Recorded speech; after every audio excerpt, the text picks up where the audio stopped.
If you've watched me for any length of time, you know I'm a big fan of crockpots. I've got a million of them, all different sizes. I use them all because, like I always say, I don't like babysitting my food.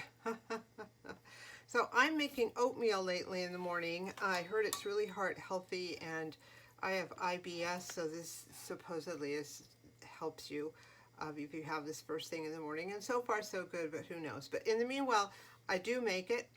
And I've made oatmeal in crock pots before. There's a million different ways. You can do overnight oats, the short cooking oats, the traditional oats. I have yet to make steel cut oats, but I might try that at some point. But I'm going to be making quick oats in here, and I'll show you how I do it to make it even quicker. And what's nice about this is you don't have to stand over the stove if you're a stand over the stove person. I don't have a microwave, so if you don't have a microwave, this is also fine. And this is also fine if you don't have a stove. I've gone through years where I didn't have a stove or an oven. I had a hot plate or whatever. So anyway, this is a self-contained appliance. This is all you need to make it. This video is part of a collaboration named Quick and Easy Meals, hashtag Quick and Easy Meals. And it's hosted by the Grace Life DIY Home Decor, Deborah Cabasa Home Living, and Jean Home Decor, and more. Every Sunday, new videos come out, new playlists come out Sunday evening, and there's just such a variety of interesting and good items that are quick and easy to make, and often very budget friendly too. So I'm using quick cooking oats. So again, the amount is going to depend on you. And whoops, I already spilled some. Well, it's first thing in the morning. So the usual amount they recommend in the instructions is a half a cup. And I can't eat a half a cup, so I use a third of a cup. So I've already turned the crock pot on. I'm going to put my third of a cup of oatmeal in there. And now I'm going to go ahead and add hot water. I've just boiled this water.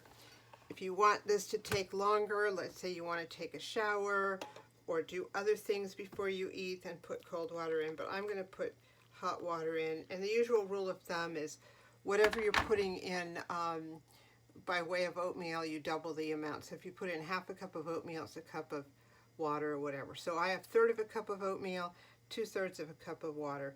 So I'm just going to put that in right now, cover it up, and it'll be probably ready in a few minutes. Meanwhile, I can go and do other things. All right, it's been about 10 or 15 minutes. Let's check it out. Looks just about perfect. If it's too watery, just leave it in a few more minutes or cook it with the lid off. If it is too thick, you've left it in too long, just add a little bit of water. It's very forgiving. When I'm making this, sometimes I'll throw in like dried cranberries or dried raisins, frozen blueberries, nuts, and I'll put all that stuff in at the beginning of the cooking time, and everything is fine by the time it's ready. The dried fruit has plumped out and it's just delicious. I have another video about how to set up those type of oatmeals ahead of time with the dried fruit and all that, and I'll link it. So this is not quite instant oatmeal, but it's instant enough. And it sure is a cheap and easy to do replacement for those little microwave packets.